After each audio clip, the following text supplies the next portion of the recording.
Hi everybody, Dan Illman here with some exciting news. DRF Formulator, the gold standard in past performance information, is now free, exclusively on DRF Bets. Join DRF Bets with the promo code WINNING, get a $250 first deposit match bonus, a $10 free bet, and free Formulator already uploaded to your account. Access Formulator's premium features, including sortable trainer stats, race replays, personalized trip notes, and lots more. Free Formulator, exclusively on DRF Bets.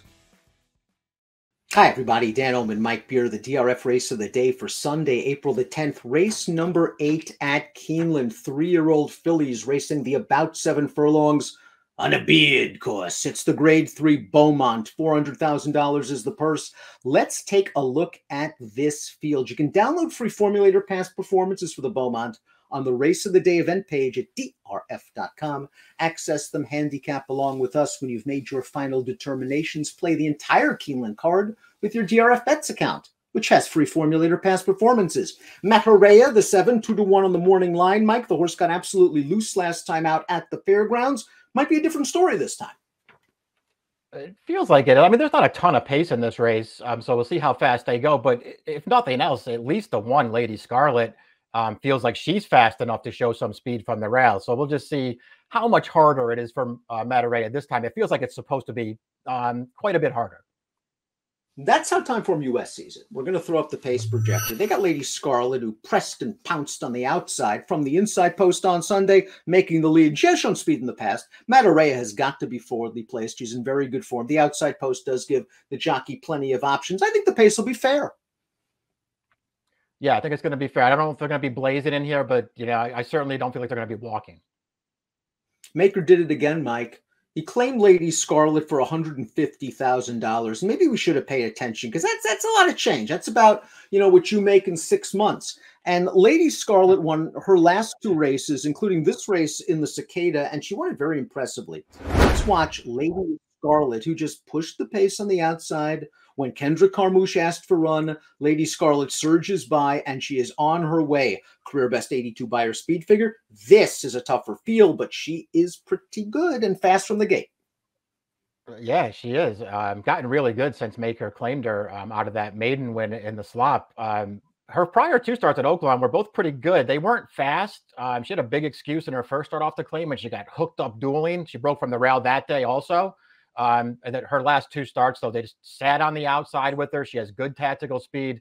I was really impressed with that win last time. I think she's dangerous right back.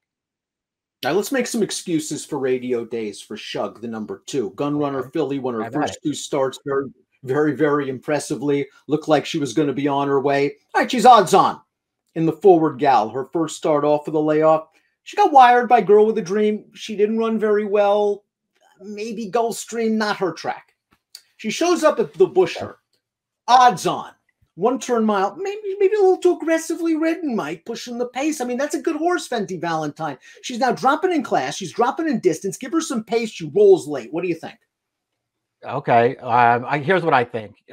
You could try to sell those 2 excuses all you want. I will just mention to you, Dan, that making excuses for horses that lose at 3-5 and 1-2, it's a good way to go broke in this game. This horse was not good in the Forward Gal. She did get bumped at the start of that race. After that, I didn't really see what her excuse would be. She was terrible last time. That race came back fast, and maybe she doesn't really want to go that far. She was awful in that race, and I would never bet her back in this spot. Majestic Dioro, the number 3, received a beautiful ride from Joe Talamo when she scored her one other than at Turfway on the poly track last time out. Joe was able to save ground, waited for the rail to open up, shot on through. I like the way she finished off that last 16th of a mile.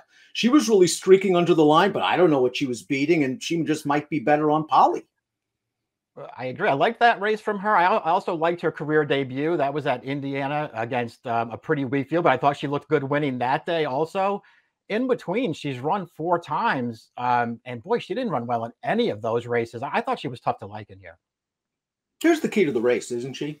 The 4 Gina Romantica, a filly who cost over $1 million as a yearling. She's got all sorts of pedigree. Just click on the dam's name in your free Formulator past performances. You'll see one good horse after another that she's a half sibling to. Let's watch her career debut.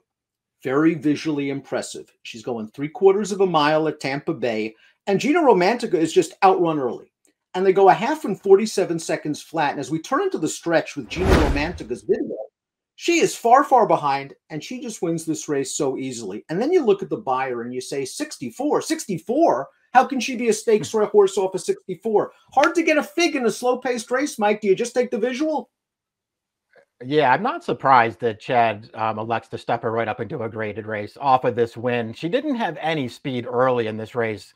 That could be a little bit of a concern, but everything else about her, I think you just really have to like her pedigree, her connections, the way that she wound up winning that race. You saw her sort of streak under the line there, Dan, almost, doing it under the strong handling. It just feels like there's a lot more that this filly has to give. She may not win this race. I suspect she's going to run a much faster race.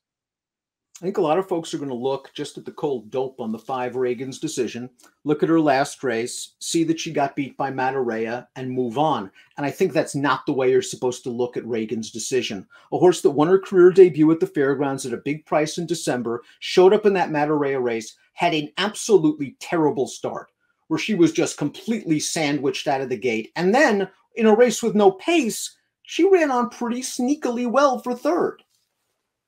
Yeah, that's what I thought. She had an excuse at the start of the race. They were walking on the lead in front of her there, and her rider didn't even really try to make any effort to get her into the race, Dan. He just sat behind horses all the way around into the top to the top of the stretch without trying to get this filly involved. And then she ran on at the end. I thought that was an underrated performance. I really liked her career debut. Just the way that she won that race and doing it without a great trip either, Dan. I mean, she had some real trouble in that race and still won it pretty easily at the end. I think this filly might be a lot better than she looks on paper. Chi-Town Lady was your typical Wesley Ward first-time starter during the Keeneland Spring Meet in 2021. She was 1-5, and she won. She's a stakes winner on turf as well. She won the Bolton's Landing, and she won that race over a very yielding turf course, despite stumbling badly at the start. She looked good in that race, and you and I were very excited to see her taking on the boys in the Futurity, and she was not good that day. Yeah, very disappointing that day. I really liked her in that spot. Her first 2 races were really good. Her most recent start, I'm going to let you talk about that in the Myrtlewood, Dan, a race where there was just no closing and no pace, and everything that could go wrong for Chi-Town Lady in that race, it went wrong. Friends, click on the short comment, and you'll be able to get the video replay for Chi-Town Lady, where she just breaks poorly. And again, this is a filly that finds trouble. Maybe this is just what she does in every race, but she broke badly. She's last on the rail behind no pace. She's in behind horses till about the 8th pole. Flo finally gets her down to the inside. He did everything he could after the start, and she's running on for 4th. There's something here. She just has to actually break cleanly and find a trip. Yeah, that's how I looked at her too. I mean, her last race, if you just look at it on paper, you might think that she just, took another step in the wrong direction. She actually got really unlucky. Matarea completes the field. She won last time out, turning back to the 6, and she's a sprinter. They tried to stretch her out. And just consider, she's 3-5 against Secret Oath 2 starts back. That's how much they think of this filly, who is stakes placed to Churchill Downs sprinting. She's a sprinter. She has speed. She's likely going to get the jump on these turning for home. But you look at that 91 buyer speed figure last time out, and it's just so dazzling to the eye. And then you realize maybe it had a lot to do with the fact that everything went her own way from a trip and pace perspective. Yeah, she just had a really soft trip winning that race. I'm not, sitting here suggesting she's not any good. I do think she has some talent, and I won't be surprised when she's competitive here. She's 2-1 on the line. I think there are way better horses to bet in this race. I actually, even with the 91 showing that, I don't really feel like she has much of an edge on this field. Let's take a look at our top picks in here. We're going to try to beat Matarea. We respect her. She's very, very dangerous in here, but she's going to be a short price. Reagan's decision might get a better setup this time around, and you can argue she has more upside than the favorite. She's only raced twice. Yeah, I like both of her races, Dan, and I'm just going to take her in here. I feel like she's going to actually wind up being a really good price in this race, and that was sort of the decision maker between her and the 6. You took the 6 on top. I have no argument with that. I just sort of feel like the 5's going to wind up being a much better price.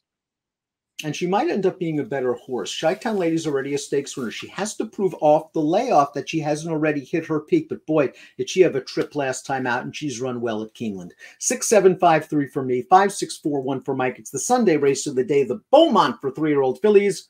Best of luck.